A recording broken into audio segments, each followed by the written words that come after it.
sekali ya. Jadi kita ada konsep-konsep dulu yang mendasari teorema Lagrange. Kemarin di bab pertama sudah saya ajarkan relasi, betul? Betul. Ya, berarti di bagian yang kedua ini ada lagi pengembangan konsep dari relasi namanya relasi ekivalen. Sebenarnya kalau di bukunya Malik itu dia sudah membahas ya relasi ekivalen, tapi di bab satu kemarin saya skip, takutnya terlalu jauh. Nah, tapi pas sudah masuk teorema Lagrange ini harus dipelajari. Ya, masih ingat kemarin relasi itu apa relasi dari dua himpunan?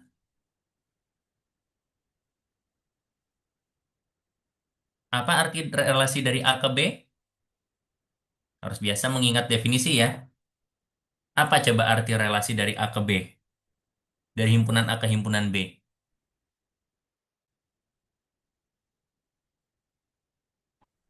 Operasi yang memetakan anggota A ke anggota B, Pak. Oke, itu lebih ke istilah pemetaan ya. Ingat, sebelum kalian ngomong relasi, kalian punya himpunan perkalian Kartesius kan? Kalau himpunan A dikali B itu isinya apa ya?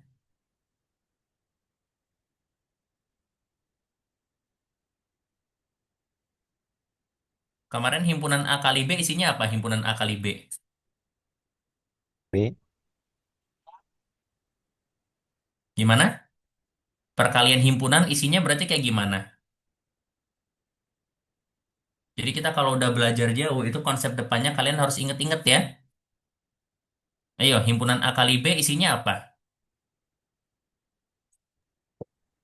Semua himpunan A dikalikan dengan B. Dipasangkan dengan B. Nah, pasangkan A dengan B ya. Kayaknya tadi ada yang mau jawab tapi kurang kedengeran. Tapi oke. Himpunan semua elemen dikalikan dengan dipasangkan ya. Jadi kalau misalkan A-nya isinya 1, 2, 3, B-nya isinya X, Y, berarti A kali B itu isinya ada apa aja berarti? Maaf ya, saya nulisnya nggak terlalu rapi karena saya nggak mau panjang-panjang juga. Ada 1 X, ada 1 Y, lalu ada 2 X, lalu 2 Y, lalu 3 X sama 3 Y. Betul ya? Nah, kalau relasi dari A ke B itu adalah subhimpunan dari A kali B, ya. Jadi relasi itu adalah subhimpunan dari perkalian himpunan itu ya. Itu relasi dari A ke B adalah subhimpunan dari A kali B. Gitu. Oke? Nah, sekarang kita coba nih. Misalkan relasi ya, saya tulisnya pakai tilde kayak gini, simbolnya ya, adalah relasi pada sebuah himpunan tak kosong S. Jadi dari S ke S ya, gitu. Dari S ke S. Nah, relasi ini disebut relasi ekivalen jika untuk setiap elemen di S, A, B, dan C, itu berlaku bahwa setiap elemen berelasi dengan dirinya sendiri. Atau A berelasi dengan A. Ini namanya sifat refleksif. Yang kedua, kalau A berelasi dengan B, berarti B berelasi dengan A juga. Ini disebut sebagai sifat simetris. Dan terakhir, kalau berelasi dengan B dan B berelasi dengan C, maka A berelasi dengan C. Ya, kalau saya lebih tua dari kamu dan kamu lebih tua daripada dia, berarti saya lebih tua daripada dia kan? Itu ya contohnya relasi ekivalen ya. Seperti itu. Nah, supaya langsung jelas, kita langsung coba contoh soal saja ya. Kebetulan ini contoh buatan saya sendiri. Nah, sekarang giliran harus kalian yang jawab ya. Periksa apakah setiap relasi berikut merupakan relasi ekivalen atau bukan. Nah, kalau enggak, kalau bukan relasi ekivalen, kalian harus sebutkan sifat mana yang dilanggar ya. Coba nomor satu. Sama dengan itu bisa dianggap sebagai sebuah relasi kan? Karena kan apa sama dengan apa, ya kan? Nah, relasi sama dengan didefinisikan pada himpunan bilangan real dengan aturan bahwa A sama dengan B jika nilai A sama dengan nilai B. Apakah ini relasi ekivalen yang nomor satu?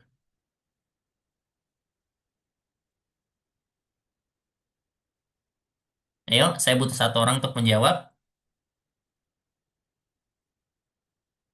Kira-kira relasi tanda sama dengan itu apakah merupakan relasi ekivalen? Iya, Pak. Nah, kenapa Zidan? Kenapa dia relasi ekivalen? Tadi kan dia syarat definisinya tuh kan sifatnya harus refleksif, terus simetris Mhm, sama transitif kan. Jadi A, kalau kita punya A gitu berarti kan A sama dengan A. Terus betul. Yang pertama, sifat refleksif terpenuhi ya. A ya, sama dengan A kan? ya. Lanjut. Habis itu kalau A sama dengan B berarti B sama dengan A. Bagus ya. Jika A sama dengan B, maka B sama dengan A ya kan ya? Gitu. Lalu, lanjutkan. Yang terakhir kalau kita punya A sama dengan B, terus B sama dengan C, ya kita bisa langsung simpulin aja kalau A itu juga sama dengan C. Bagus ya. Karena relasi sama dengan itu memenuhi ketiga sifat relasi kevalen kan? Setiap objek sama dengan dirinya sendiri kan? Lalu, kalau saya sama dengan kamu, berarti kamu sama dengan saya kan? Gitu ya. Berikutnya, kalau saya sama kamu sama, terus kamu sama dia sama, berarti saya sama dia juga sama dong. Itu kan bahasa mudahnya ya. Oke, bagus. Gitu ya, contoh paling gampang dari relasi ekivalen. Nah, sekarang yang kedua. Sebelumnya Zidan, makasih banyak sudah menjawab. Yang nomor dua boleh coba selain Zidan. Misalkan I adalah himpunan semua penduduk Indonesia. Relasi tilde didefinisikan dengan aturan bahwa untuk setiap A dan B di I, berlaku A berelasi dengan B jika A dan B tinggal di kota yang sama. Jadi misalkan dua orang itu berelasi kalau sama-sama tinggal di Jakarta, atau sama-sama tinggal di Medan, atau sama-sama tinggal di, misalnya sama-sama tinggal di Surabaya, terserah. Kira-kira ini relasi ekivalen atau bukan? Ekivalen, Pak. Oke, Rizky. Kenapa ini ekivalen? Soalnya relasi A kan jelas ya. Si A pasti tinggal satu kota sama si A karena kan orang yang sama. Terus Hmm. em, A relasi B sama dengan B relasi A juga jelas. Karena kalau A tinggal satu kota sama B, pasti B juga satu kota sama A. Terus transitifnya juga berlaku karena kalau A satu kota sama B satu kota sama C, berarti A juga satu kota sama C. Bagus. Ini masih mirip sama yang nomor satu ya. Jadi, ini relasi ekivalen berarti ya. A tinggal sekota dengan A sendiri. Nah, kalau A sekota dengan B, berarti B sekota dengan A kan? Ya. Yang terakhir juga sama. Jika A sekota dengan B dan B sekota dengan C, maka A sekota dengan C kan? Misalkan saya sama Zidan sama-sama tinggal di Jakarta. Zidan sama Rizky tinggal di Jakarta juga. Ya berarti saya sama Rizky sama-sama tinggal di Jakarta kan? Gitu ya?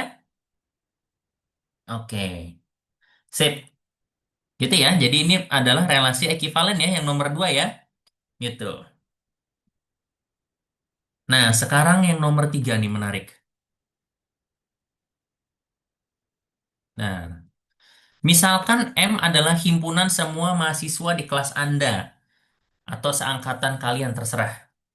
Relasi ini didefinisikan dengan aturan bahwa untuk setiap A dan B di kelas kalian, di M, berlaku A itu berelasi dengan B jika jarak tempat tinggal A dan B tidak lebih jauh dari 5 kilometer. Kalau kalian tinggalnya deketan, kalian berelasi. Tapi kalau jarak rumah kalian lebih dari 5 kilometer, berarti tidak berelasi. Kira-kira ini relasi ekivalen atau bukan?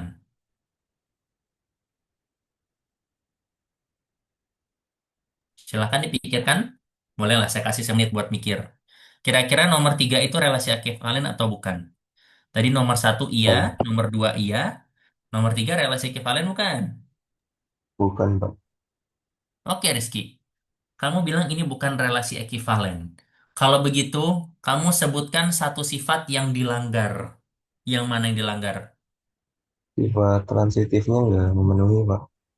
Oke, kenapa sifat transitifnya dilanggar? Misalnya jarak ke rumah si A ke si B bisa aja 3 kilo, si B ke si C 2 kilo, tapi si dari A ke C-nya bisa jadi 6 kilo gitu. Oke, bagus. Karena kalau A berelasi dengan B dan B berelasi dengan C, belum tentu A berelasi dengan C kan? Ya, gini aja contohnya. Ya, jadi misalkan A sama B sama C tempat tinggalnya kayak begini. Ya, jarak dari rumah A ke B kan 3 kilometer ya. Berarti A berelasi dengan B. Nah, jarak rumah dari B ke C kan 4 kilometer ya. Kurang dari 5 kilometer. Berarti jaraknya kurang dari 5 kilometer. Berarti B berelasi dengan C kan? Tetapi ini jarak rumah A ke C berapa? 7 kilometer kan? Berarti A sama C-nya tidak berelasi kan? Ya, gitu. Jadi A berelasi dengan B, B berelasi dengan C, tetapi A-nya tidak berelasi dengan C ya. Jadi ini bukan relasi ekivalen ya, karena dia sifat transitifnya terlanggar ya. Sifat transitif terlanggar. Gitu ya cara membuktikan relasi ekivalen atau bukan ya. Sampai sini ada pertanyaan dulu? Sudah lebih paham terkait relasi ekivalen? Kalau ada yang mau ditanyakan dulu silakan. Mudah-mudahan sudah cukup jelas ya untuk sekarang ya. Oke, kita lanjut ke contoh berikutnya. Nah, relasi ini didefinisikan pada himpunan bilangan bulat dengan aturan bahwa A berelasi dengan B jika A dikurang B habis dibagi 5. Nah, menarik nih. Periksa ini relasi ekivalen atau bukan. Boleh saya kasih 1 menit, 2 menit untuk berpikir. Kalau mau cek satu persatu juga boleh. Misalnya, ayo Pak, kita cek dulu refleksif atau tidak. Atau cek dulu apakah transitif atau tidak. Atau simetris atau tidak ya. Gitu. Silahkan ya, diperiksa dulu. Apakah ini merupakan relasi ekivalen atau bukan?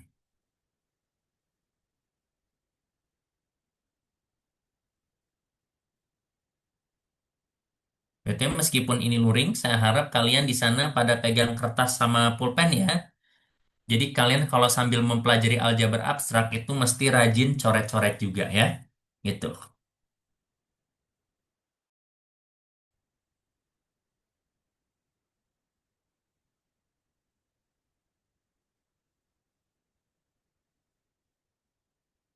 Modul saya udah bisa diakses belum modul saya? Udah saya share kan kemarin di grup ya. Jadi kalian boleh sambil baca-baca juga. Tapi mohon maaf ya kalau modulnya agak berbeda dari yang saya tampilkan. Karena kemarin saya sedikit-dikit ngerevisi kemarin ya. Karena ada yang kurang, ada yang salah ya. Jadi saya perbaiki dikit-dikit.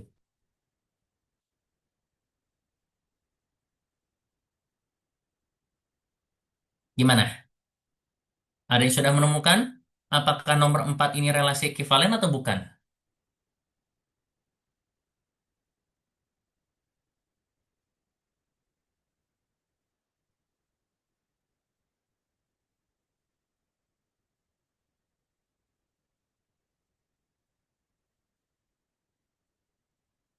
Kalau misalkan belum ada yang jawab, kita coba pelan-pelan dulu ya.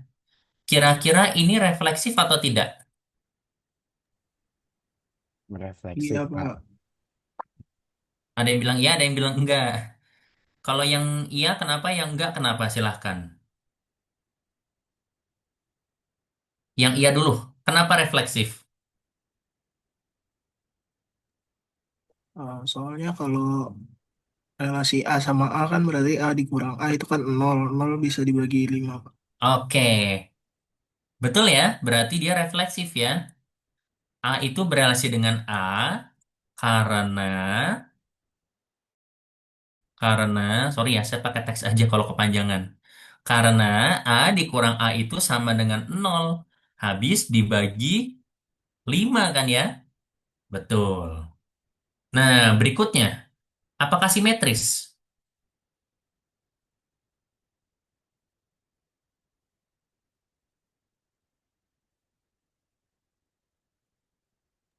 Iya, Pak.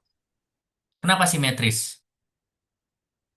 Eh, Kalau misal A dikurang B itu habis dibagi 5, berarti kan eh, B dikurang A itu sama aja kayak minus A dikurang B kan.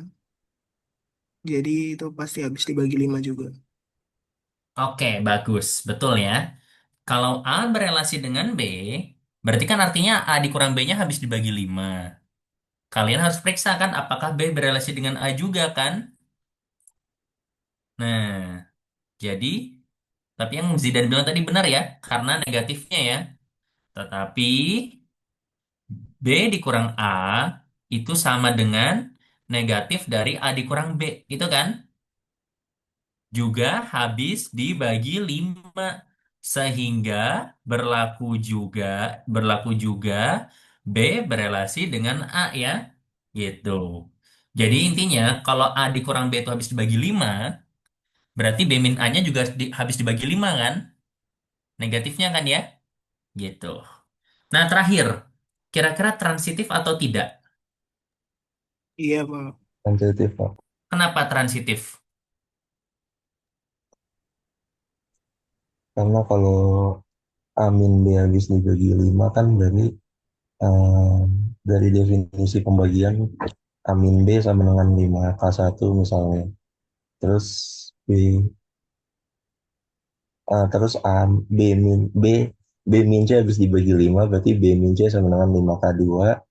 Terus kalau dijumlahin jadi A min C sama dengan 5 kali K1 dikurang 5 kali K2. Jadi habis dibagi 5 juga.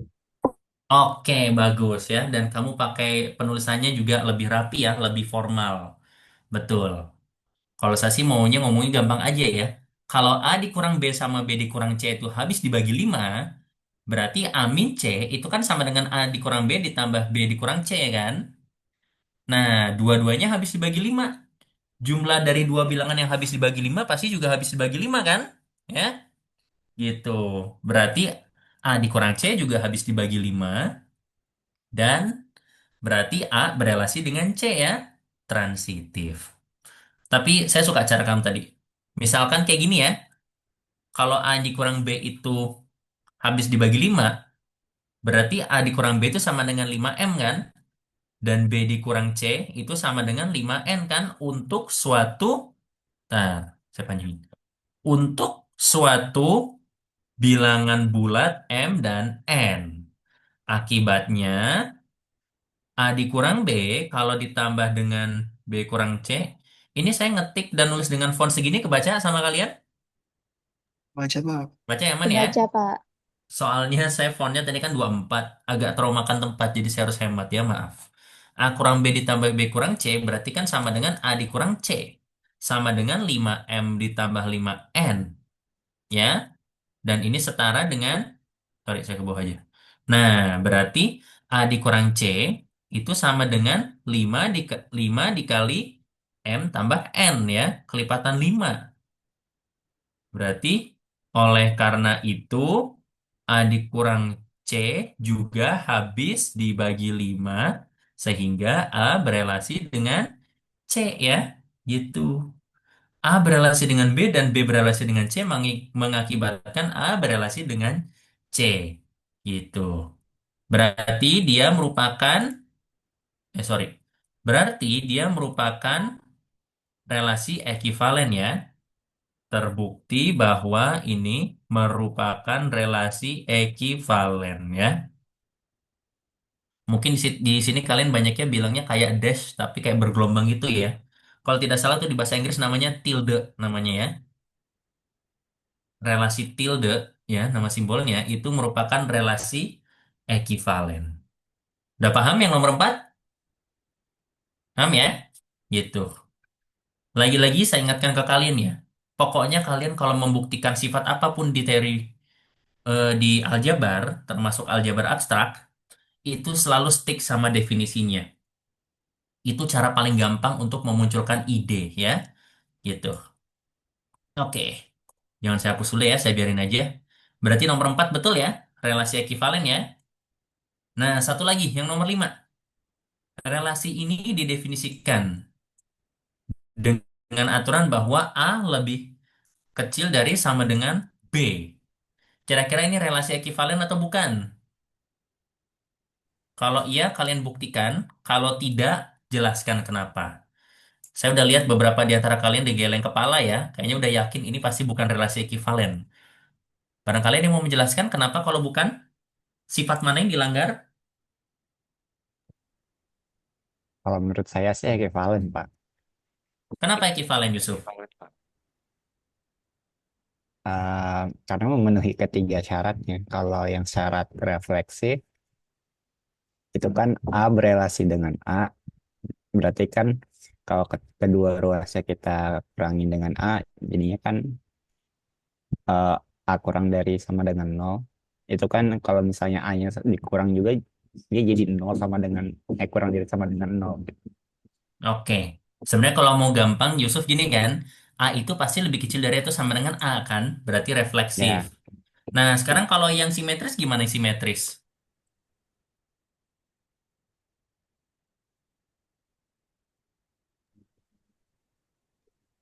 Coba cek yang simetris. Simetris nggak? Kalau simetris berarti kan kalau A berelasi dengan B, berarti B berelasi dengan A enggak, kan? Belum enggak belum paham. refleksif, belum tentu Ternyata tidak baru nggak. tidak simetris kan? Berarti gimana Yusuf? Ini relasi ekivalen atau bukan?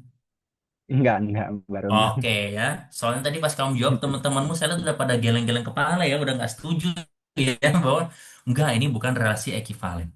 Oke, betul ya.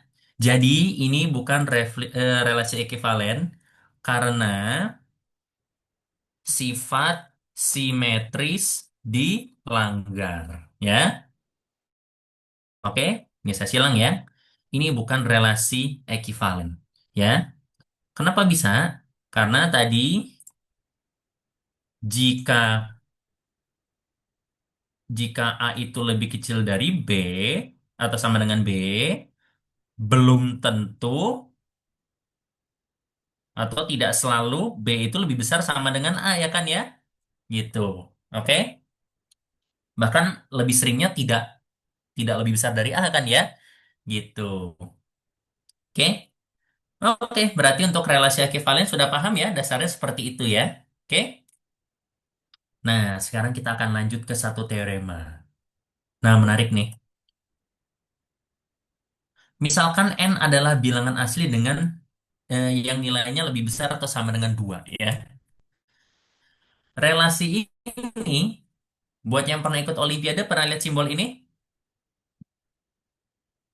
Yang garis 3 ini, kalau di teori bilangan, Karena Pak, artinya apa? Namanya kongruensi apa ini? artinya saya. Kongruensi ya, betul ya. Kongruensi. Biasanya dipakai kalau ya, gitu.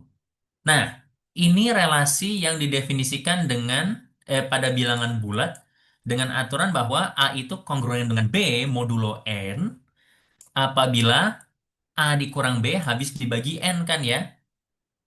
Atau kalau kalian belajar di teori bilangan, kalau A sama B sisanya sama kalau dibagi N kan. Betul? Nah, ini katanya merupakan relasi ekivalen. Nah, kenapa saya sampai jadiin teorema? Karena ini nanti banyak dipakai di materi-materi berikutnya. Ya, jadi kalian harus kenal kongruensi ini. Tadi kan saya udah kasih contoh satu kan, habis dibagi 5 kan ya. Nah, ini namanya kongruensi modulo 5 ini ya, gitu. Nah, sekarang tugas kalian, buktikan bahwa kongruensi modulo ini adalah relasi ekivalen. Nggak peduli berapapun nilai n-nya ya. Jadi sisa bagi pembagian 2, sisa pembagian 3, 5, dan seterusnya itu adalah relasi ekivalen. Sudah saya kasih petunjuk ya. Gunakan definisi matematis bahwa sebuah bilangan asli B habis dibagi A apabila terdapat sebuah bilangan bulat N sehingga B sama dengan N kali A. Nah, itu kayak teman kalian tadi ya yang membuktikan habis dibagi 5 pakai 5M5N tadi ya. Gitu. Silahkan, gimana coba? Coba ya, ini saya akan bawa soalnya ke Word ya biar kita kerjakan di tempat yang lebih lowong. Oke, kita akan buktikan ini. Gimana berarti? Gunakan definisi relasi ekivalen.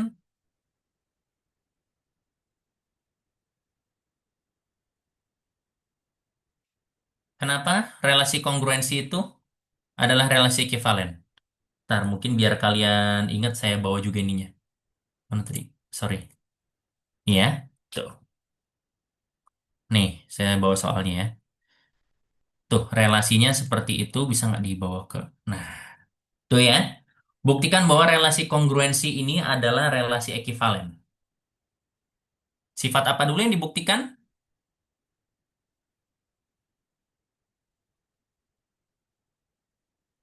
Ayo, gunakan definisi relasi ekivalen.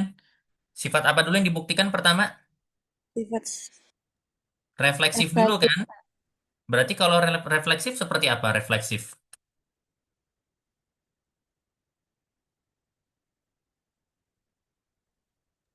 A berelasi dengan apa? Oke, berarti kalian harus ambil A dulu di bilangan bulat kan? Ya, untuk setiap A elemen A, ya. Sorry, untuk setiap A bilangan bulat berlaku A berelasi dengan A kan? Nah, kalau A berelasi dengan A artinya apa berarti?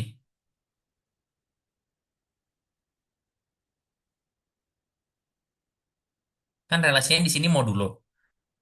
Berarti artinya apa? A kongruen dengan A. Oke, yaitu A kongruen dengan A. Nah, kenapa A kongruen dengan A?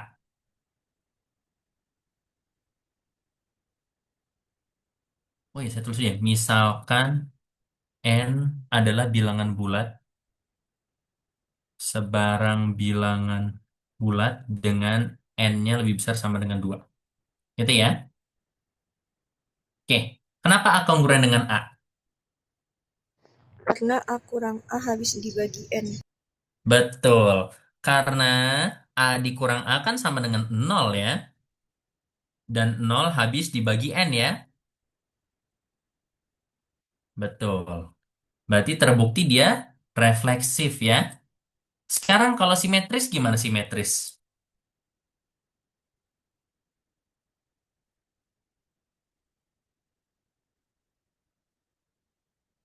Untuk setiap A, B elemen bilangan bulat Mhm. berlaku A relasi B, Berlaku A relasi B lalu? maka B juga relasi A. Oke. Untuk setiap A dan B bilangan bulat dengan A berarti A dengan A kongruen B ya. Tuh. Atau gini aja ngomongnya. Misalkan A dan B itu elemen Z dengan A kongruen B kan ya. Maka ini intinya kalian harus buktikan bahwa B itu kongruen dengan A kan ya. Kayak gitu. Nah, tapi ada jalannya. Kenapa B kongruen dengan A? Kayak gitu. Kira-kira apa artinya A kongruen B?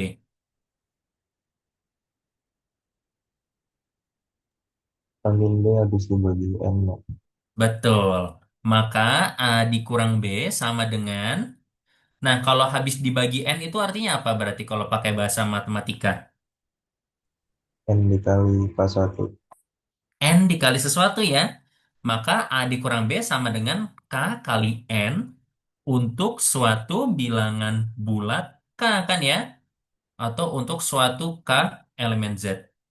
Oh iya, bagi yang bingung apa maksudnya Z dua garis, itu adalah himpunan bilangan bulat ya. Intinya untuk suatu bilangan bulat K seperti itu. Nah, kan A dikurang B-nya kan sesuatu dikali N nih.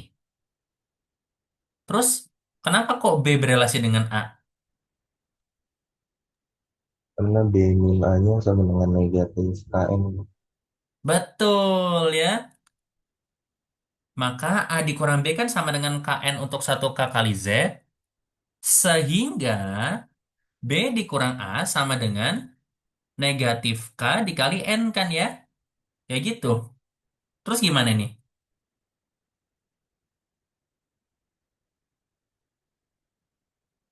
Berarti B min A-nya gimana B min A-nya kalau dituliskan sebagai minus K kali N?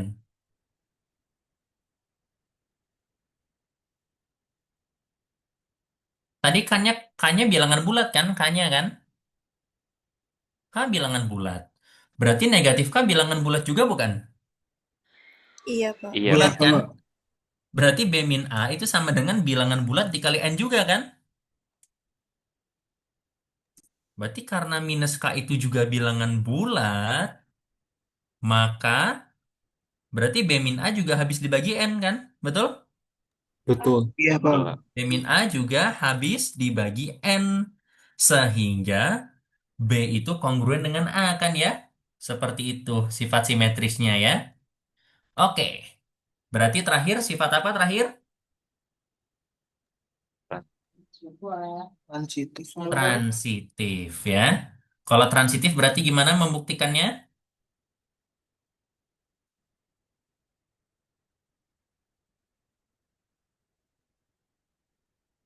Kalau transitif tuh melibatkan tiga elemen ya. Jadi kalau refleksif ambil satu, simetris ambil dua, transitif ambil tiga. Gimana berarti kalimat pertamanya? Misalkan A, B, C elemen bilangan bulat. Betul. Misalkan A, B, dan C itu bilangan bulat. Yang seperti apa?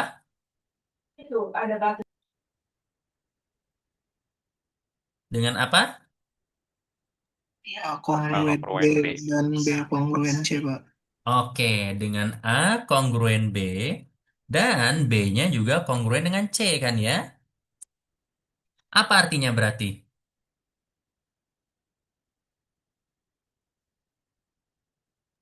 B dikurang A habis dibagi N dan C dikurang B habis dibagi N. Oke, Revi kebalik ya. A Oh iya, dikurang B ya, sebalik. bukan B kurang A ya. Mm-mm. Maaf, Pak. Maka A kurang B kan sama B kurang C habis dibagi N ya. Nah, berarti kalian nulisnya kayak gini. A dikurang B itu sama dengan K1 kali N. Pakai indeks ya. Karena ada dua kan bilangan bulatnya kan. Dan B dikurang C itu sama dengan K2 dikali N kan. Untuk suatu K1 dan K2 itu bilangan bulat. Nah, kira-kira kalian bisa apain ini dua persamaan ini supaya membuktikan A itu kongruen dengan C. Sama kayak nomor 4 tadi Dijumlahkan, diapain persamaannya? dijumlahkan. Betul. Oleh karena itu berarti dijumlahkan kan? Iya, Berarti A dikurang B. Ini saya kurung aja biar kalian gak bingung. Sorry. A dikurang B ditambah B B dikurang C dikurang C sama dengan K1N tambah K2N. Gitu kan? Berarti persamaannya jadi apa ini berarti? A dikurang B,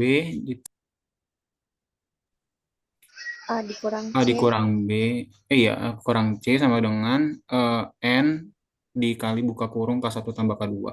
Nah, mantap ya. Ingat ya, A dikurang B tambah B dikurang C berarti B-nya habis kan? Berarti tinggal A kurang C ya. A kurang C itu sama dengan K1 tambah K2 kali N. Nah, tadi kan K1 sama K2-nya bilangan bulat. Berarti K1 tambah K2 bilangan bulat juga bukan? Iya, Pak. Betul ya? Karena K1 ditambah K2 itu juga bilangan bulat, ya. Ya dong, K1 sama K2 itu juga bilangan bulat karena ini kan jumlah dua bilangan bulat juga bilangan bulat. Berarti A dikurang C itu berarti bilangan bulat dikali ke N kan? Maka apa akibatnya berarti? A dikurang C habis dibagi N. Iya, A dikurang C habis dibagi N sehingga kesimpulannya A kongruen C. iya, A kongruen C ya. Berarti ya sudah kita tutup. Terbukti bahwa kongruensi pada bilangan bulat adalah kongruensi modulo N ya. Terbukti bahwa kongruensi modulo N pada bilangan bulat pada himpunan bilangan bulat adalah relasi ekivalen. Itu ya cara membuktikan pernyataan dan sesuai kebiasaan saya menaruh tanda kotak terus saya warnain biru ya untuk menunjukkan bahwa buktinya beres. Ya. Nanti jangan khawatir. Kelihatannya saya akan share ini ke kalian juga ya biar kalian belajar cara menulis juga. Oke. Nah ya, berarti relasi kongruensi itu adalah relasi ekivalen. Mudah-mudahan bisa kalian pahami karena nanti dia akan digunakan juga ya. Seperti itu. Nah sekarang, setelah kalian mendefinisikan sebuah relasi ekivalen nih, udah ada relasinya pada sebuah himpunan, nanti elemen-elemen pada himpunan tersebut dapat dipartisi menjadi beberapa subhimpunan atau kelompok yang dikenal dengan nama kelas. Kalau di sini masih ada yang bingung dengan relasi ekivalen, kalian bayangin aja kelas kalian. Kalian angkatan 2023 dibagi jadi kelas A sama kelas B, betul? Misalkan saya bikin relasi ekivalen nih. Kalian berelasi dengan teman kalian kalau kalian sekelas. Berarti sama kayak yang orang Indonesia tadi kan, berelasi kalau tinggal satu kota kan? Apakah kalian sekelas dengan diri kalian sendiri? Enggak. Oke. Kalau kamu sekelas sama temanmu, berarti temanmu sekelas dengan kamu, betul? Betul. Oke, ya. Sekarang, kalau kalian sekelas dengan seseorang, dan seseorang itu sekelas dengan teman lain, berarti kalian sekelas dengan teman lain itu, betul? Betul Bang. Betul ya? Berarti kelas kalian itu bisa disebut sebagai relasi ekivalen kan? Angkatan kalian tuh anggaplah himpunan semua mahasiswa angkatan 2023. Berarti bisa dibagi kelas-kelas ekivalen kan? Kelas A, kelas B kan? Ya. Jadi beneran nih, topik yang kalian pelajarin sekarang ini bener-bener sama persis dengan konsep kelas di angkatan kalian ya. Saya lebih suka jelasin kayak gitu supaya kalian lebih paham ya. Nah, sekarang misalkan ini adalah relasi ekivalen pada himpunan S. Untuk setiap A itu elemen dari S, himpunan A di kurung siku gini adalah himpunan yang semua elemen yang berelasi dengan A. Seperti itu. Ini disebut sebagai kelas dari A. Oke, saya mau nanya. Kelas ini penanggung jawabnya siapa? Saya lupa. Maaf ya banyak siswa. Penanggung jawab kelas kalian untuk aljabar abstrak siapa? Saya Pak sama Yusuf ya? Ayu. Oke. Kalau gitu, saya bisa bilang kan Zidan tuh ada di kelasnya Yusuf. Revi ada di kelasnya Yusuf. Betul? Itu Ya? Betul kan? Atau boleh kan saya bilang M23A itu kelasnya Pori. Boleh kan? Ini kelasnya Pori. Atau ini kelasnya Yusuf. Sama aja nggak? Sama Iya. kan? Nah, berarti setiap orang yang ada di kelas itu disebut sebagai wakil dari kelas itu. Ya nggak? Yusuf kan penanggung jawab. Tapi penanggung jawab kan juga wakil dari kelas kan ya? Kayak gitu. Misalnya ada satu dosen manggil, saya butuh satu orang di kelas M23A bantuin saya, terserah siapapun. Saya butuh perwakilan satu mahasiswa. Berarti Yusuf boleh maju kan? Yusuf boleh maju. Zidan boleh maju. Pori boleh maju, ya kan? Gitu ya. Itu namanya konsep dari wakil ya. Jadi kalau misalkan di sini ada A, ada B, ada C, kalian boleh bilang ini kelasnya A, ini kelasnya B, ini kelasnya C. Kayak gitu kan ya? Oke? Nah, yang nggak boleh adalah kalian manggil kelasnya orang lain. Misalnya kelas M23A dimintain tolong. Di M23B itu kalau nggak salah ada Najwa kalau nggak salah misalnya salah satunya ya. Ya nggak? Di M23B ada yang namanya Najwa ya kalau nggak salah ya. Ada. Ada ya? Nah, kalau misalkan yang diminta tolong adalah M23A, berarti kalian nggak boleh dong panggil Najwa kan? Bukan perwakilan kelas kan? Ya? Gitu. Jadi, Harus ya, siapapun yang ada dalam di situ, tapi nggak boleh dari kelas lainnya. Berarti kalian semua tidak ada yang berrelasi dengan Najwa dari kelas M23B, betul? Karena nggak sekelas sama dia kan? Gitu ya, ibarat gampangnya. Kita lanjut. Nah, ini menarik nih. Langsung kita coba lagi. Contoh, tugas latihan 28. Tadi kalian masih ingat nggak bahwa kongruensi modulo 5 itu kan relasi ekivalen ya? Nah, coba tentukan semua kelas dan notasikan isinya dalam himpunan bilangan bulat yang dilengkapi dengan kongruen modulo 5. Kongruensi modulo 5. Tadi kan kongruensi modulo 5 itu kan relasi ekivalen. Nah, kalau gitu isi kelasnya siapa aja berarti isi kelasnya?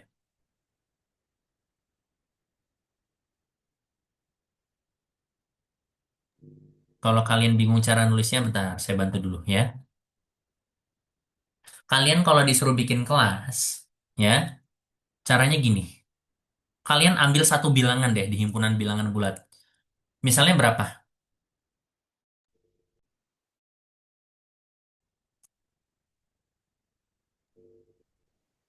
Ambil bilangan bulat terserah berapa, tapi nggak usah gede-gede. 2 deh, Pak. Oke, dua ya. Nah, berarti ada kelas dua kan? Sekarang pertanyaan saya, siapa yang sekelas sama dua? Siapa aja bilangannya yang berelasi dengan dua di kongruensi modulo 5? 7. Tujuh ya. Apakah dua berelasi dengan tujuh? Iya, Pak. Kenapa dua berelasi dengan tujuh? Karena 2 dikurang 7 habis dibagi 5. Oke, betul. Karena 2 dikurang 7 habis bagi 5 kan? Berarti 7 ada di kelasnya 2 kan? Terus jangan lupa ya, kan kalian bilang kelas 2. Berarti 2 itu wakilnya kan? Berarti 2 sendiri ada di kelas itu kan? Gitu. Jadi, di kelas 2 ada 2, ada 7. Ada siapa lagi coba? Berapa? Sorry, kurang kedengeran? 12 bukan Pak. 12. Boleh ya? Kan 12 dikurang 2 juga habis bagi 5 kan ya? Berapa lagi? 17, 22, dan 7. 17, betul. Sekarang coba mundur ke belakang. Sebelum 2 siapa sebelum 2? -3 kok. -3 ya. Kan 2 kalau dikurang -3 kan jadi 5 ya kan? Habis bagi 5 juga kan? Selain -3 siapa lagi?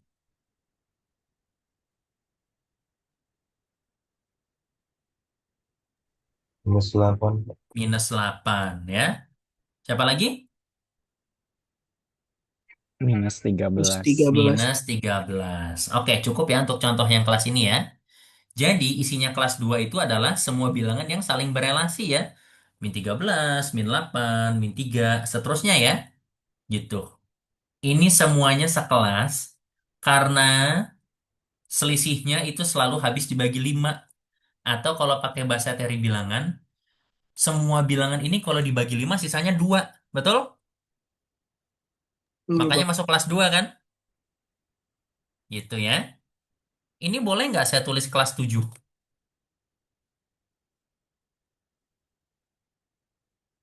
Boleh nggak ditulis kelas 7?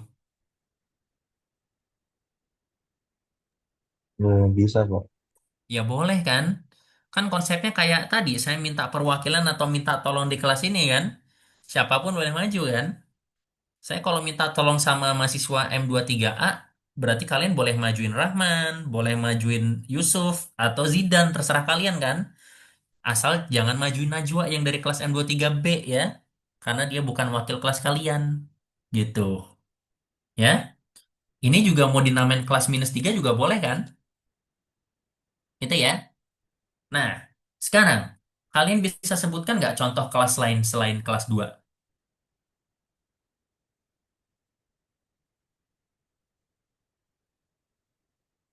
Kelas berapa lagi? Terserah. Asal jangan sama.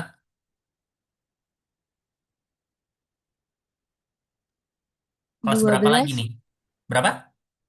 12 Nggak boleh. Kan kelas 12 sama dengan kelas Dua. Kelas yang beda yang saya minta ya. 4, Pak. Kelas 12 berarti bukan 4. ya. Berapa? 4, Pak. 4. Oke. Kelas 4. Coba sebutkan ke saya isinya kelas 4 siapa aja? 4 itu 4, sendiri. 4 sendiri. 4 sendiri Dan masuk. 9. 9. 14. 14. Oke. Mundur. -1 Bang. Minus Minus 1. 1. Minus 6. 6. Minus 6. Dan seterusnya ya. Nah, Ya. Ini isinya kelas 4. Mau ditulis kelas -1, mau di kelas 9 juga boleh ya. Tapi biasanya kita tulisnya kelasnya yang kecil-kecil aja angkanya ya. Terserah kalian. Kelas berapa lagi aja yang belum disebut? 5, Pak. Kelas 5. Nah, kalau kelas 5 itu lebih enaknya disebutnya kelas berapa ya?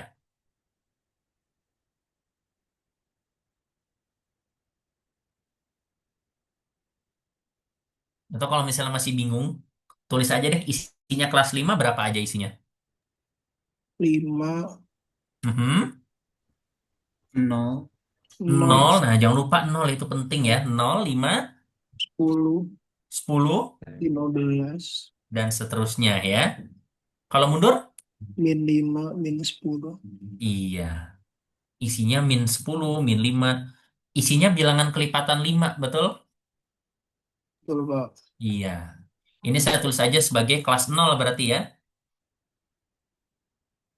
Kelas 0. Itu nggak apa-apa deh saya tulis di bawah aja ya.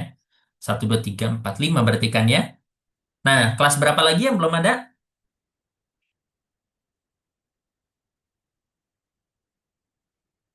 2, 4, kelas 2, kelas 4 sama kelas 5 kan udah ada.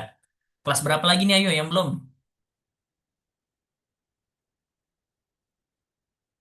Sebutkan yang lengkap. 3, Pak.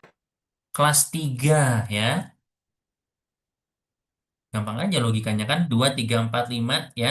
Kelas 3 isinya berapa isinya kelas 3? 3, 3, 8, 8, 13, 13, dan seterusnya. Mundur.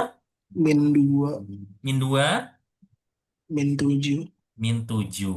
Dan seterusnya ya. Kelas berapa lagi yang belum disebut? 1, Pak. 1, Pak. Kelas 1 ya. Nah, ini paling gampang di paling dasar ya, kelas 1. Jangan lupa ya. Isinya kelas 1 siapa aja? Jangan lupa maju mundur. 1, 6, Mhm. Habis 1, 6, 4, Pak. 6, 6, 11, sebelas, -4, dan seterusnya. Mundur. -4, -9. -4, -9. Betul. Nah, sekarang saya tanya, udah udah lengkap belum kelasnya?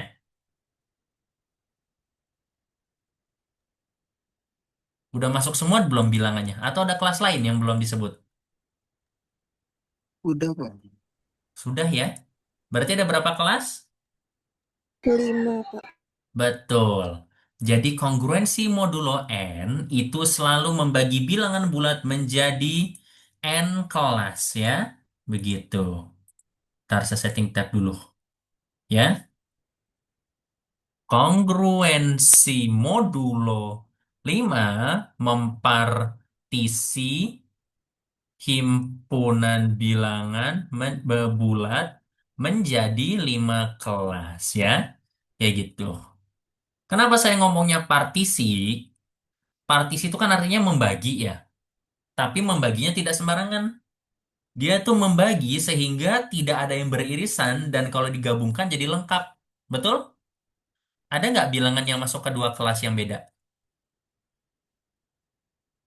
Nggak ada, Pak. Nggak Udah, ada Pak. kan? Ya. Terus ini lengkap semua bilangannya ada semua dan semua bilangan bulat Ada, Pak. ada semua ya. 1, 2, 3 dan seterusnya ada semua. Nol ada. -1, -2 dan seterusnya ada ya. Lengkap ya. Itu yang dimaksud dengan partisi. Ya. Nah, sebenarnya nomor 2 itu ada contoh lagi, cuma saya skip dulu ya karena ada beberapa teori dasar yang lebih penting. Bagaimana? Apakah sudah paham dengan relasi ekivalen dan kelas? Ada yang mau ditanyakan dulu? Silahkan kalau ada yang kurang jelas atau kurang ngerti. Jadi saya agak review dikit ya. Kita hari ini mengenal relasi ekivalen. Setelah kalian punya relasi ekivalen, himpunannya bisa dipecah menjadi beberapa kelas sesuai dengan relasi itu, ya. Oke, nggak ada pertanyaan, berarti saya lanjut aja ya. Oke, kita lihat. Nah, di sini ada teorema menarik. Misalkan relasi ini adalah sebuah relasi ekivalen pada himpunan S. Maka, ada yang tahu ini artinya apa? Notasi ini? Union. Union, betul. Nah, berarti kalau dibaca lengkap apa nih artinya?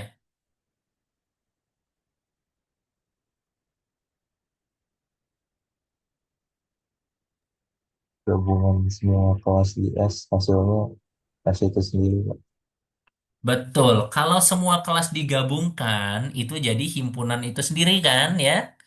Gitu. Nah, kalau yang kedua apa artinya yang kedua?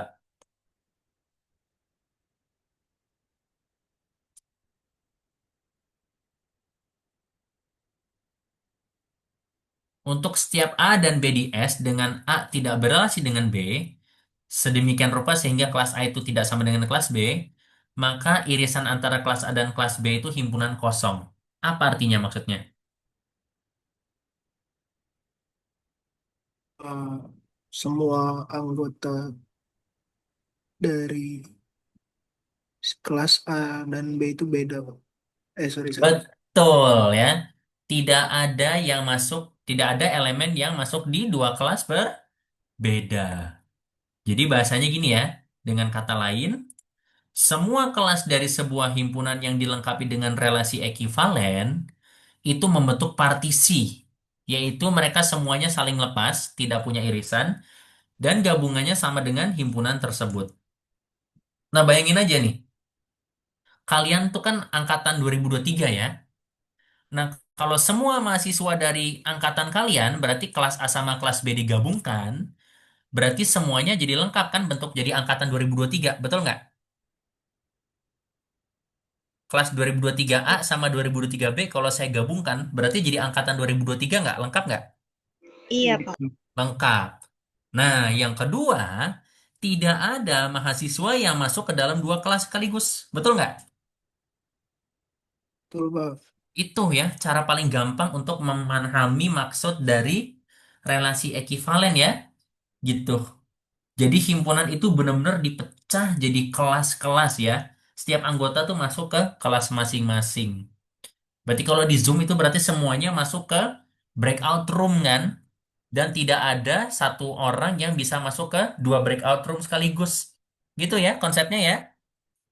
Itu bahasa gampang dari teorema 27. Nah, ini ada tugas membaca terkait pembuktian. Seharusnya sih saya melatih kalian untuk pembuktian.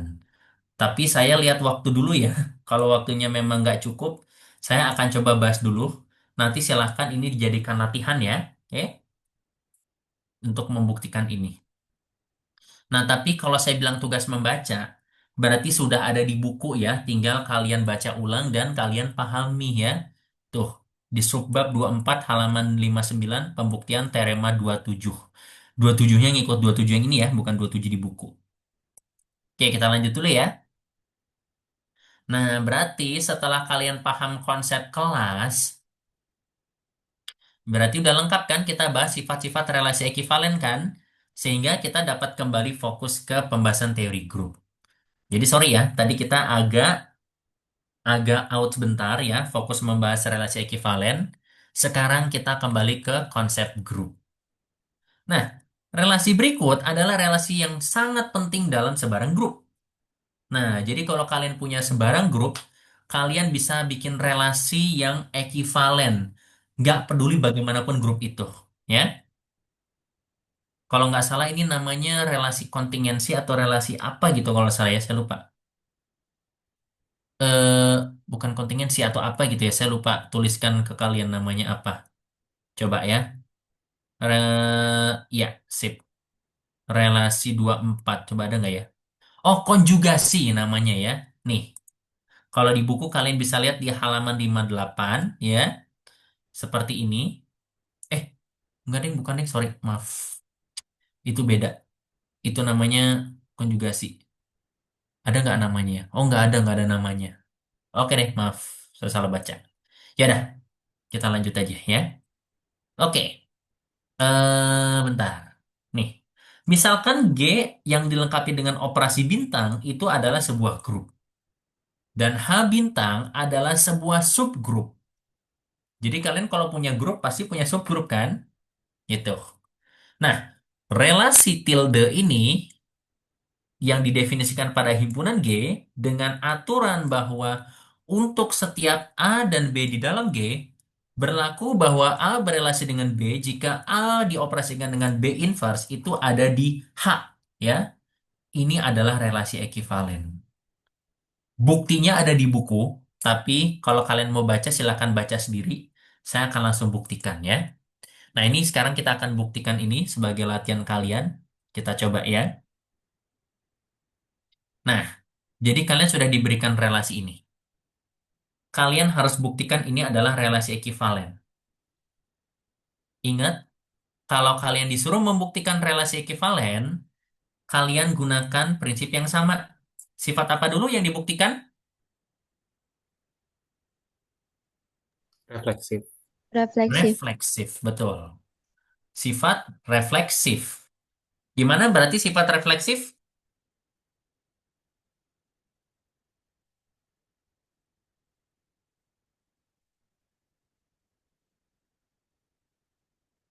Apa tadi refleksif berarti?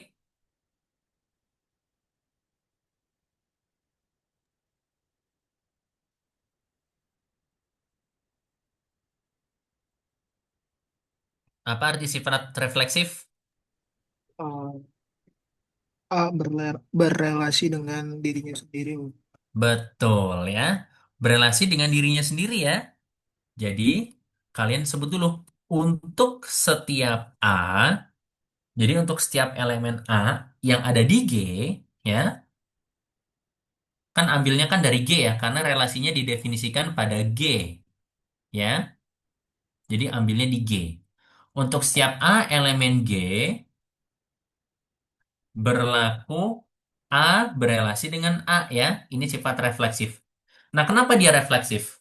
Kenapa A berelasi dengan A?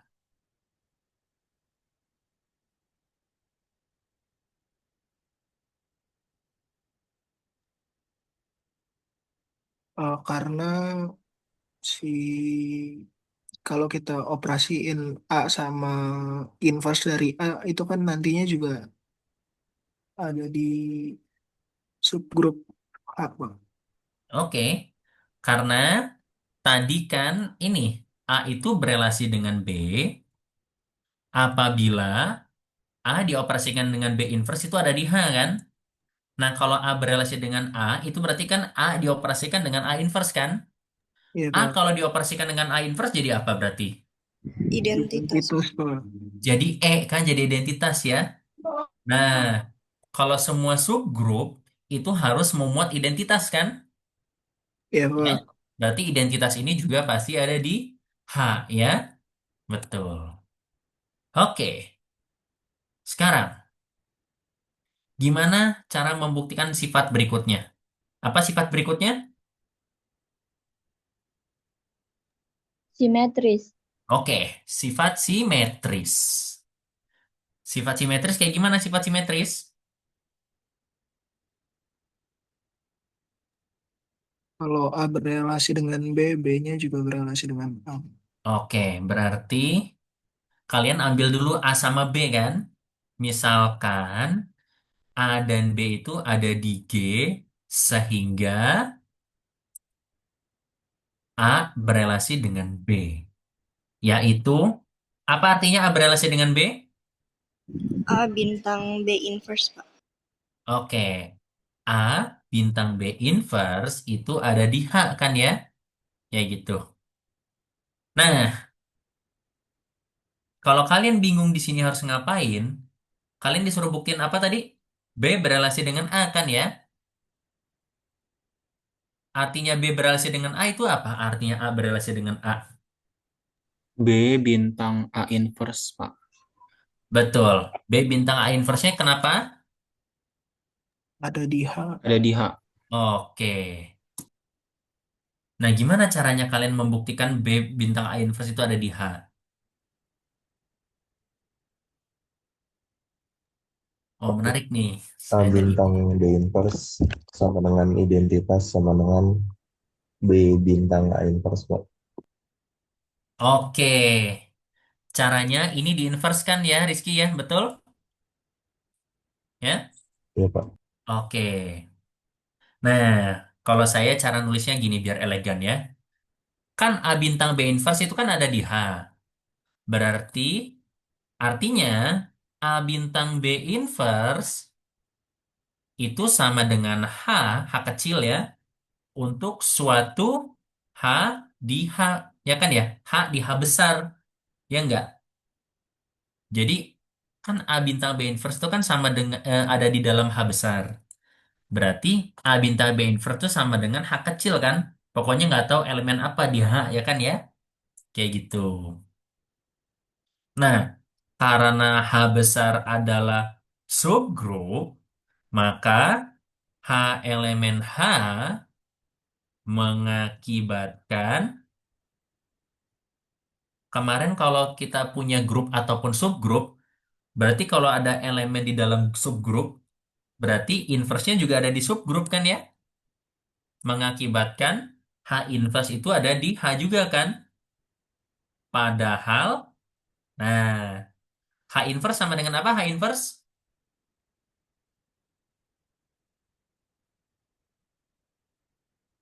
Kan A bintang B inverse kan sama dengan H. Berarti kalau H inverse sama dengan apa berarti? A Inverse. bintang B inverse di B inverse. bintang A inverse. Oke. Nah, bagus ya. Ada yang nyebutin prosesnya, ada yang langsung jawaban akhirnya. Nggak apa-apa, bagus. Berarti H inverse itu sama dengan A bintang B inverse di inverse kan ya?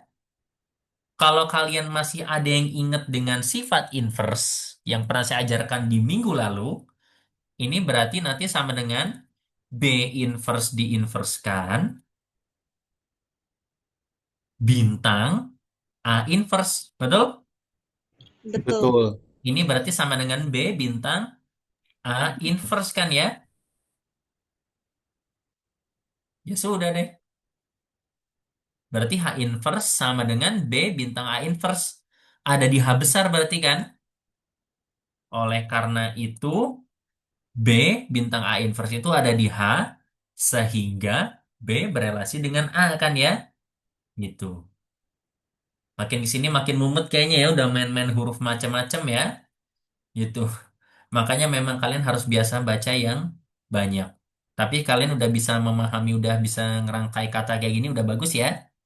Jadi memang harus banyak latihan, harus dibaca-baca. Makanya modul saya ya. Nah, saya juga mengakui itu modul saya kemarin ada beberapa kekurangan ya. Ada beberapa subbab atau definisi yang saya lupa buatkan ininya ya. Buatkan soal latihannya. Mudah-mudahan bisa segera saya share lagi yang sudah saya update. Nanti biar kalian bisa berlatih lagi. Habis simetris apa habis simetris? Transitif. Transitif. Nah, gimana berarti? Transitif lebih gampang dari simetris, percayalah. Gimana berarti kalau membuktikan transitif? Misalkan A, B, C elemen G Bagus. Misalkan A, B, dan C ada di G, ya.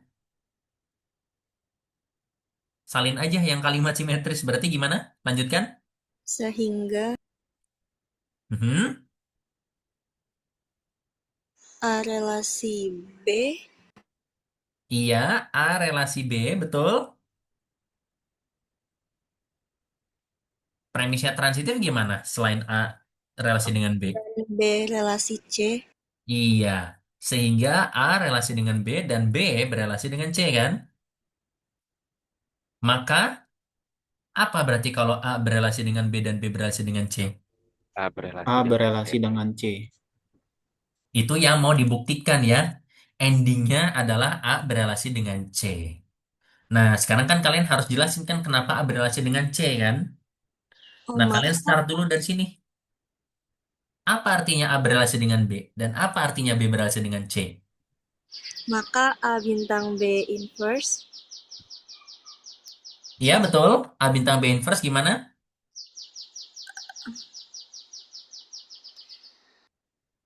elemen H, Betul. A bintang B inverse ada di H dan B satunya? bintang C inverse ada di H juga. Betul. A bintang B inverse itu ada di H dan B bintang C inverse itu juga ada di H kan ya? Gitu. Nah, sekarang kalau A berelasi dengan C itu artinya apa ya? Jadi saya lagi ngajakin kalian mikir mundur nih. Kan tadi kan sudah kalian udah sebutin endingnya ya. Endingnya adalah A berelasi dengan C. A berelasi dengan C itu artinya apa sih? Oh, A berarti A bintang A bintang inverse. B bintang B inverse ada di inverse. H. Betul. A bintang C inverse itu ada di H kan ya? Kira-kira gimana caranya kalian membuktikan bahwa A bintang B inverse sama B bintang C inverse itu mengakibatkan A bintang C inverse-nya ada di H? Berarti A bintang B inverse, bintang B bintang C inverse bukan? Betul, Pori. Mantap ya. Nah, kok bisa hasil operasinya ada di H juga? Karena sifat dari grup kan tertutup, Pak. Oke, betul. Karena memanfaatkan ketertutupan dari subgrup H ya. Jadi, cara nulisnya gini. Karena H adalah subgrup, maka operasi bintang itu tertutup di H. Sehingga berarti kalau A di A bintang B inverse, kalau kalian operasikan dengan B bintang C inverse, ini ada di H kan ya? Seperti itu. Tapi A bintang B inverse kalau kalian operasikan dengan B bintang C inverse kira-kira apa ini hasilnya? A bintang C inverse ya. Iya. Pakai sifat apa mengoperasikannya? Asosiatif. Betul, sifat asosiatif ya. Di sini kalian bisa tuker-tuker urutan operasinya ya. Jadi ini caranya panjang kalau saya tulis semua. Tapi kita bisa kayak gini kan. A dioperasikan dengan B inverse, operasikan dengan B. Lalu dioperasikan dengan C. Nah ini terserah kalian mau taruh kurungnya di mana. Mau di depan kek, mau di belakang kek, terserah. Saya taruh di belakang aja ya. Pokoknya endingnya nanti sama dengan A bintang C inverse. Maaf itu saya salah tulis. Ini C inverse ya. Berarti A dioperasikan dengan C inverse itu ada di H ya. Gitu. Berarti sorry. Oleh karena itu berarti A berelasi dengan C kan ya. Gitu deh. Udah selesai belum buktinya? Atau masih ada yang perlu dibuktikan ini?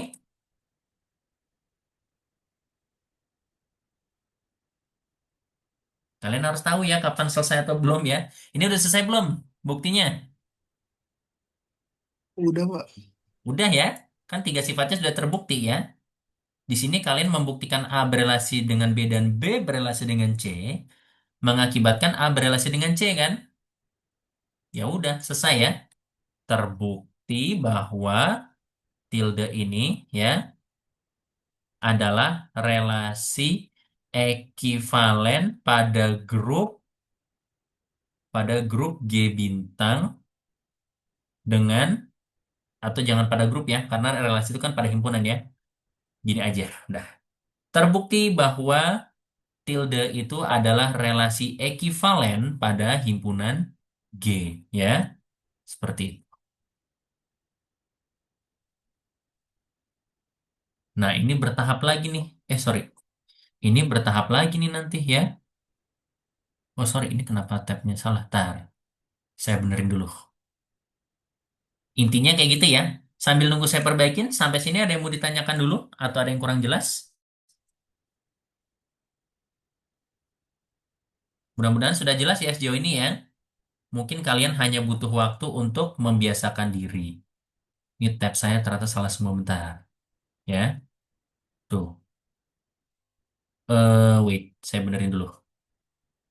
Nah, udah ya. Oke, kita lanjut. Nah, saya ke bawah dulu. Saya lanjut dulu ya. Ini jangan khawatir, nanti tulisan ini akan saya share ke kalian ya buat belajar menulis dan latihan menyelesaikan soal ya. Oke. Berikutnya berarti sebagai akibat dari teorema 28, berarti kita bisa bikin kelas-kelas ekivalen yang dinamakan dengan coset ya, yang didefinisikan pada sebuah grup.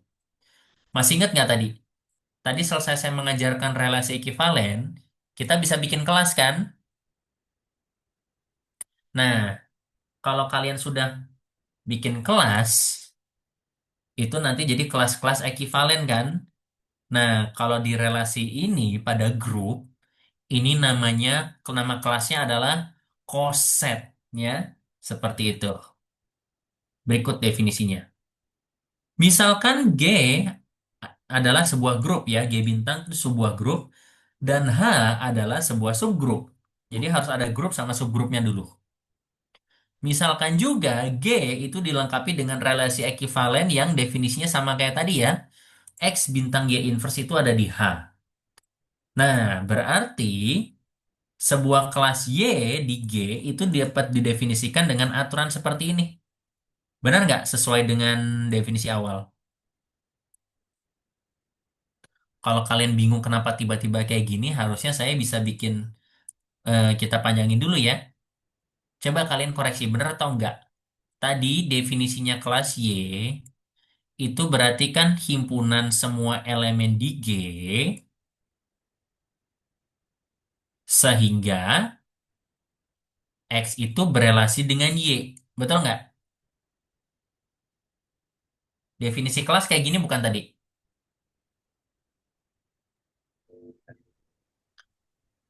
Ya bener nggak? Coba diingat-ingat. Jadi kelas Y itu isinya semua anggota yang berelasi dengan Y. Betul? Iya Pak, betul Pak. Betul, Pak.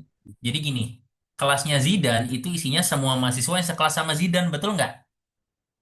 Betul Pak. Betul kan? Betul, Pak. Nah, berarti ini juga sama kan?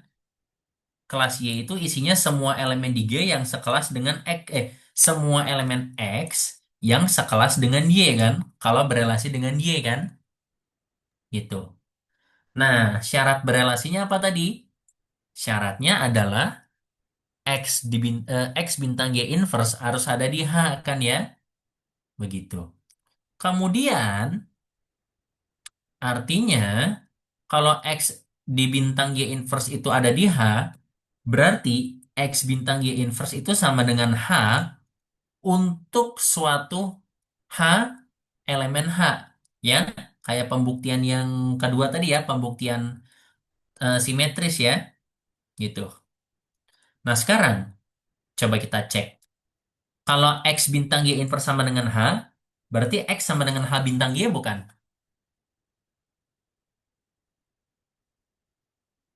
Jadi kalau kalian operasikan dengan Y di kanan, jadinya kayak gini. Mungkin kalau kalian bingung, saya kasih contoh pakai variabel beneran. Kalau X per Y sama dengan H, berarti X sama dengan apa?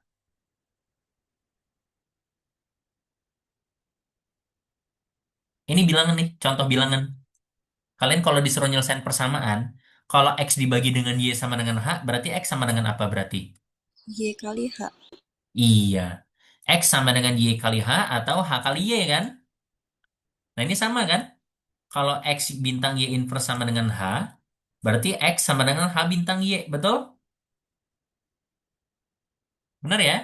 Kayak operasi biasa aja. Nah, berarti kalau X itu sama dengan H bintang Y, jadi himpunan semua X sehingga X itu sama dengan H dikali Y, dengan hanya berasal dari H besar, berarti bisa dikatakan bahwa seluruh himpunan ini itu sama dengan himpunan semua hasil operasi H bintang Y. Benar nggak? Himpunan semua operasi H bintang Y di mana hanya itu ada di H besar ya.